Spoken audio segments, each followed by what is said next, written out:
जय हिंद बच्चों। प्रीवियसली हमने क्लास 9 के लिए एक रिवीजन सीरीज हमारी चल रही है force and the law of motion के रिगार्डिंग। एक रिवीजन सीरीज चल रही है हमारी, तो इसी में हमने बताया था आपको कि एनसीईआरटी के कुछ क्वेश्चन हमको सॉल्व कराएंगे। अभी हम उसी को कंटिन्यू कर रहे हैं एनसीईआरटी के क्वेश्चंस को। तो चलिए बिना किसी देरी के स्टार्ट करते हैं। आज हमारा जो टॉपिक रहेगा वो एनसीईआरटी के क्वेश्चन सॉल्व करेंगे। ठीक है, तो यहाँ पहला क्वेश्चन हमारा है, थोड़ा ध्यान से क्वेश्चन को सुनिएगा। आपकी जो बुक है, इस बुक में पेज नंबर 80 से आपकी जो क्वेश्चन है वो स्टार्ट है, आप चेक कर सकते हैं वहाँ पर। बुक के साथ आप इस लेक्चर को स्टडी करिएगा, तभी आपको अच्छे से समझ में आएगा। ठीक है, वरना कंफ्यूजन रहेगा क्वेश्चन बोलने में, क्वेश्चन को समझने में। आंसर आपको यहाँ से क्लियरली मिल जाएगा। लेकिन यहाँ पर क्वेश्चन नंबर 1 है आपका, which of the following has more inertia. इनमें लिस्ट दी हुई है कि इनमें किस में ज़्यादा इनर्शिया होगा। तो यहाँ पर पहला इनर्शिया आपको समझ में आ रहा है, पहले मैंने बताया था इनर्शिया। इनर्शिया किसी भी ऑब्जेक्ट की वो प्रॉपर्टी है कि अगर आप उस ऑब्जेक्ट की पोजीशन को चेंज करने के लिए बाहर से कोई फोर्स लगाओगे, तो ये इनर्शिया की वजह से उसे चेंज नहीं करेगी ऑब्जेक्ट। ऑब्जेक्ट क्या चाहेगी कि आपका जो इनर्शिया, ये जो आप फोर्स लगा रहे हो, इस फोर्स की वजह से जब मोशन में या रेस्ट कंडीशन में या इसकी कंडीशन में चेंज कर रहे हो, तो ये इनर्शिया की वजह से इसका अपोज करेगी, पोजीशन को चेंज नहीं करेगी। और इनर्शिया डिपेंड करता है किस पर? मास पर। जिसका ज्यादा मास होगा उसका ज्यादा इनर्शिया होगा। ठीक है, तो यहाँ पर जो आपका पॉइंट दिया हुआ है, ए पॉइंट में दिया हुआ है, एक तो है आपकी rubber ball, rubber ball simply, और एक है आपकी स्टोन।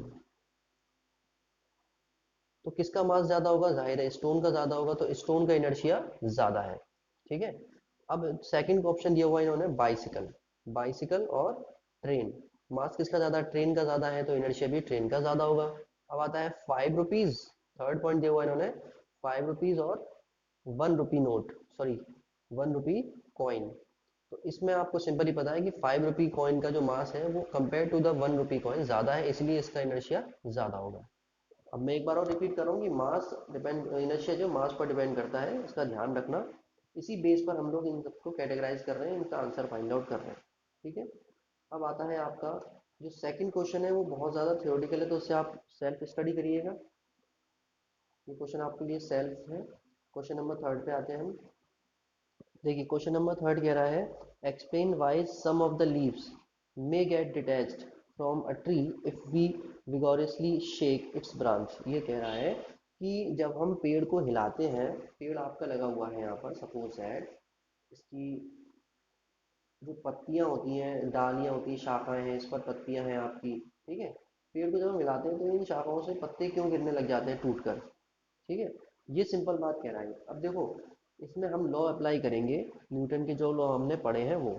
सिंपल सा लॉ क्या है कि ये जो पेड़ है आपने इसको तो मोशन में कर दिया, लेकिन जो पत्तियां थी वो कहाँ रही? वो रेस्ट कंडीशन में रही, रेस्ट में।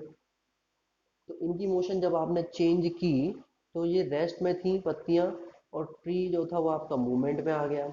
इस वजह से क्या हुआ, जो पत्तियां थी वो इनर्शिया ऑफ रेस्ट की वजह से क्या थी? Inertia of rest,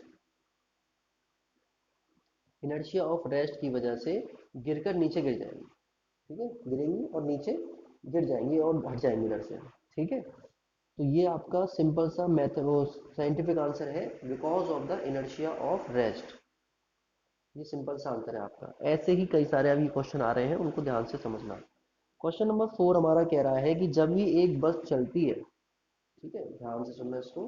question number 4 में कहा कि जब एक बस चलती है और हम उसमें खड़े हुए हैं, तो जब वो ब्रेक लगाती है अचानक से, तो क्या होता है कि हम लोग क्या करते हैं? आगे की तरफ गिरने लग जाते हैं। यही तो होता है, बस चलती है, ब्रेक लग रहा है उसका, तो हम आगे गिरते हैं। और जब वो बस जो है स्टॉप होती है, ये तो रनिंग कंडीशन की बात हो रही है, बस के चलने की बात, बस चल के रुक जाएगी। ठीक है, और हम खड़े हुए हैं यहाँ पर, और बस क्या थी? स्टॉप है, यानी कि रेस्ट कंडीशन में है बस। तो जब ये स्टार्ट करती है चलना, तो हमारा क्या होता है? हम पीछे की तरफ धक्का खाते हैं थोड़ा सा। ठीक है, थोड़ा पीछे की तरफ धक्का खाते हैं, और गिरना गिरने का चांस रहता है ये आगे जब झटके से चलती है तब। तो इसकी वजह क्या होती है? इसकी वजह फिर से वही है, इनर्शिया ऑफ रेस्ट। देखो आपकी बस जो है वो तो आपकी आ गई मोशन में, बस तो आपकी मोशन में आ गई, लेकिन आप तो रेस्ट कंडीशन में ही हो। जो आपकी आपका जो कंपैरिजन किया जाए तो आप तो वो रेस्ट कंडीशन में ही रहे। ये तो है नहीं कि आप भी बस के संग दौड़ रहे थे, जैसे बस जितनी स्पीड से चल रही है उतनी स्पीड से चल रहे थे, ऐसा नहीं होता। तो जब ये बस अचानक रुकेगी तो आप आगे गिरोगे, बस अचानक झटके से चलेगी तो आप पीछे गिरोगे, because of the inertia of rest. ठीक है, ये सिंपल सा यहाँ पर एक्सप्लेनेशन है। अब बात करें हम क्वेश्चन नंबर 5 की। तो क्वेश्चन नंबर 5 कह रहा है कि जो घोड़ा होता है वो गाड़ी को खींचता है, ठीक है। तो ये जो इसमें एक्शन और रिएक्शन इक्वल होता है, अगर इक्वल हो यहाँ पर तो किस तरीके से आप एक्सप्लेन करोगे ये घोड़ा गाड़ी को कैसे खींच पा रहा है? अब देखो इसका तो सिंपल सा एक्सप्लेनेशन है। ये कुछ इस तरह की गाड़ी होती है घोड़े के लिए। यहाँ से ये डंडे वंडे होते हैं, पहिए होते हैं। यहाँ आपका घोड़ा है, थोड़ा सा पतला दुबला सा घोड़ा है ये। तो ये जब घोड़ा खींचता है तो क्या करता है, ये पैर होते हैं ना इसकी, पैरों से एक रिएक्शन कह लीजिए, या फिर आप कह लीजिए इसके जो पैर हैं उनसे ये एक एक्शन अप्लाई करता है इस अर्थ सरफेस पर। ठीक है, अर्थ सरफेस पर एक्शन अप्लाई करता है, दबाता है, पुश करता है अर्थ सरफेस को। इस पुश की वजह से ये इसे खींच पाता है। और ये पुश जो होता है वो उसको आगे रिएक्शन देती है अर्थ। अगर यहाँ पर रेतीली जमीन हो तो ये खींचना इसके लिए मुश्किल हो जाएगा, क्योंकि इसको रिएक्शन नहीं मिलेगा घोड़े को। तो यहाँ जब जमीन सख्त होती है, हार्ड है, और ये घोड़ा जब इसको पुश करता है जमीन को, तभी उसकी इक्वल एंड अपोजिट रिएक्शन देती है और घोड़ा इसको खींच पाता है गाड़ी को। ठीक है, ये सिंपल सा एक्सप्लेनेशन है। अब देखिए क्वेश्चन नंबर 6। क्वेश्चन नंबर 6 भी इसी पॉइंट पर बेस्ड है, एक्शन रिएक्शन पर। क्वेश्चन नंबर 6 कह रहा है कि एक फायरमैन होता है, वो फायरमैन जब जो पानी मतलब आग बुझा रहे होते हैं, तो जो पानी का पाइप होता है ना, इससे आग बुझा रहे होते हैं, तो उसे पकड़ना बड़ा मुश्किल होता है फायरमैन के लिए। ऐसा क्यों होता है? क्योंकि जो पानी होता है बहुत हाई प्रेशर से आता है। पानी क्या करता है, बहुत हाई प्रेशर से आता है, तो वो जो है आगे जाता है हाई प्रेशर से, और उसी का इक्वल एंड अपोजिट रिएक्शन पीछे करता है। तो इससे क्या होता है, ये बड़ी मुश्किल हो जाती है, बहुत मजबूती से पकड़ना पड़ता है फायरमैन को, तब जाकर वो इसको पकड़ पाता है स्टेबली। वरना वो इधर उधर भागता रहता है, पाइप अपने जगह होगा इस तरीके से जाता रहता है, पाइप उल्टा सीधा कर छूट गया किसी के हाथ से, या फिर सही तरीके से पकड़ा नहीं है तो ऐसे ऐसे करके ढहता रहेगा। तो ये क्यों होता है? Because of the action and reaction. जो पानी आपका निकल रहा होता है, पानी के एक्शन और रिएक्शन की वजह से ऐसा होता है। ठीक है, सिंपल सा क्वेश्चन है, आई होप आपको ये समझ में आ गए होंगे। चलिए नेक्स्ट क्वेश्चन की तरफ बढ़ते हैं। देखिए क्वेश्चन नंबर हमारा है 7। इस क्वेश्चन को ध्यान से पढ़ना। इसमें दिया हुआ है from a rifle of mass 4 kg। एक राइफल है, बंदूक, उसका मास कितना है? 4 kg। ठीक है, और अ बुलेट ऑफ मास 5 ग्राम। उससे जो बंदूक की गोली जो है उसका जो मास है वो कितना है? 50 ग्राम, सॉरी 5 नहीं है, 50 ग्राम। अब is fired with an initial velocity of 35 metre पर सेकेंड। इस बुलेट की जो स्पीड है वो कितनी है? 35 मीटर पर सेकेंड। इसको हम एज्यूम कर लें, ये हो गया m1 m2 v2, ये हो गया, और इसको हम u1 लेंगे, u2 लेंगे सॉरी। और है आपका calculate the initial recoil velocity of rifle. जब आप बंदूक की गोली चलाते हो तो पीछे की तरफ एक झटका लगता है जब चलाते हैं तो इसी झटके से कितनी कितनी तेजी से बंदूक पीछे गई है, वो वो आपको वेलोसिटी फाइंड आउट करनी है, समझ लीजिए। कितनी तेजी से पीछे गई है वो वेलोसिटी फाइंड आउट करनी है, उसको हम नेमिंग कर रहे हैं u1 और ये आपकी है 0। सिंपल सी चीज़ है। तो चलिए देखो क्या होगा, इसमें मोमेंटम का लॉ लगेगा, कंजर्वेशन ऑफ मोमेंटम। इसमें कहेंगे हम कि इनिशियल मोमेंटम कितना था इसका, इस पूरे सिस्टम का। जब कोई बंदा बंदूक को पकड़ के बैठा हुआ है तो उसके पास एक बंदूक भी है और उसके अंदर गोली भी है, तो ये हो गया इसका एक पूरा सिस्टम। इस सिस्टम का initial momentum m is equal होगा इस सिस्टम के फाइनल मोमेंटम के। फाइनल मोमेंटम, तो इनिशियल मोमेंटम क्या कहता है? देखो इनिशियल मोमेंटम का मतलब है m u और m u प्लस, यहाँ पर आप इसका m1 ले लेंगे। ये सारा की सारा मैं थोड़ा एक्सप्लेन कर रहा हूँ, थोड़ा ध्यान से समझना इसको। इसमें क्या होगा कि जो आपका u1 है और m1 है, ऐसे ही आपका U2 है और M2 है, इसको V2 ही मानना पड़ेगा हमें। तो ये जो इनिशियल वैल्यू है वहाँ उस वक्त इनिशियल के टाइम पर कोई वेलोसिटी नहीं थी, U1 U2 जीरो हो जाएंगे, तो ये इनिशियल वाला बिल्कुल करेक्ट जीरो। सही है। अब फाइनल की बात करें तो M1 V1 हमको पता नहीं है कितनी पीछे, ये हमें फाइंड आउट करना है कितनी तेजी से पीछे गई बंदूक। और M2 और V2 हमको बताया गया है इन्होंने 35। तो ये वैल्यू हमको पुट करनी है। M1 की वैल्यू थी 4 kg, 4 × V1 हमें निकालना है। और आता है अब ये M2 50 ग्राम है और ये 4 kg है, इनको हमें सेम करना होता है। तो सेम करने के लिए 50 ग्राम और ये 4 किलो है, तो 50 ग्राम में 50 ग्राम को किलो में बदलने के लिए 1000 पे डिवाइड लगाते हैं, आंसर आएगा 0.05 kg। ये वैल्यू हम यहाँ पर करेंगे 0.05 kg इंटू V2 हमको पता है 35। ये वैल्यू आ गई। सॉल्यूशन करेंगे, इनका मल्टीप्लाई होगा, ये वहाँ आएंगे तो माइनस का हो जाएगा। ये वैल्यू आएगी यहाँ पर माइनस का 1.75 इज इक्वल टू 4V1। इससे 4 से यहाँ पर डिवाइड लगाया जाएगा तो V1 इज इक्वल टू हो गया आपका -1.75/4। फाइनली आंसर आएगा माइनस का 0.4375 मीटर पर सेकेंड। इतनी स्पीड से जो बंदूक है वो पीछे की तरफ जाएगी, पीछे की तरफ जाएगी, समझ रहे, पीछे की तरफ झटका लगता है ना, वो कह रहे हैं। ये इस वेलोसिटी को हम कहते हैं रिकॉइल वेलोसिटी। क्या है ये? Recoil velocity. जिस वेलोसिटी से जो आपकी राइफल है वो झटके से पीछे जाए उसे कहते हैं रिकॉइल वेलोसिटी। सिंपल क्वेश्चन है, आपको अगर नहीं समझ में आया हो तो आपको वीडियो को थोड़ा पीछे लाकर देख सकते हो। जैसा आपकी वीडियो चल रही है, मैं एक बार आपको थोड़ा सा एक्सप्लेन कर दूँ यूट्यूब के बारे में।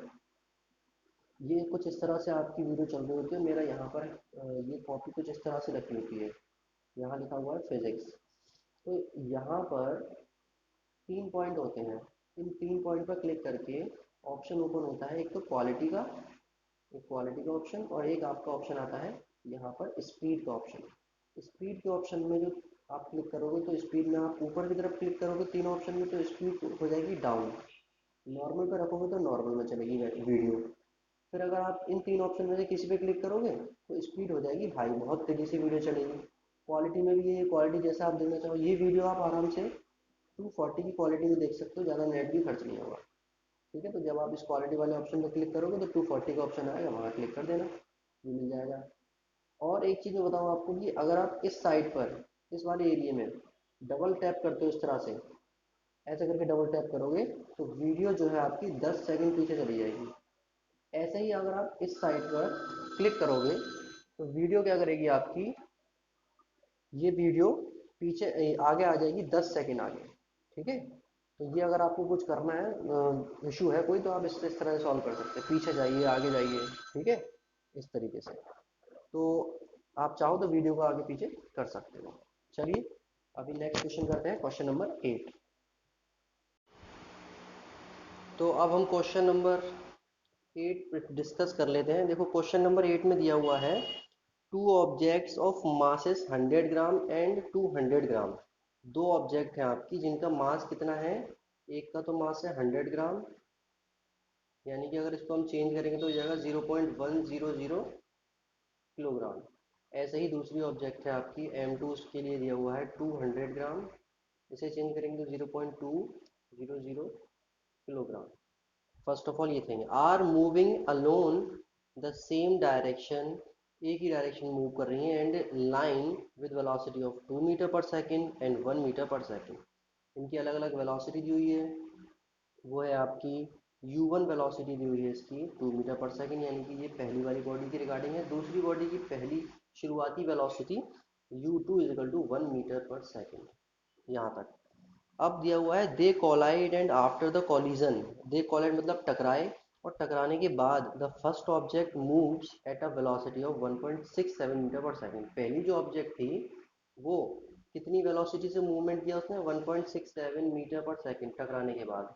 ये पूछ रहे हैं determine the velocity of second object, second object की कितनी वेलोसिटी हुई टकराने के बाद। इसमें आप सिंपली वही फॉर्मूला लगाएंगे मोमेंटम का, कंजर्वेशन वाला। तो इनिशियल कंजर्वेशन यानी कि टकराने से पहले कितना था मोमेंटम, तो हम यहाँ लिखेंगे टोटल मोमेंटम बिफोर कॉलिजन। टकराने से पहले कितना मूव था आपका मोमेंटम, एंड हम यहाँ लिखेंगे टोटल मोमेंटम आफ्टर कॉलिजन।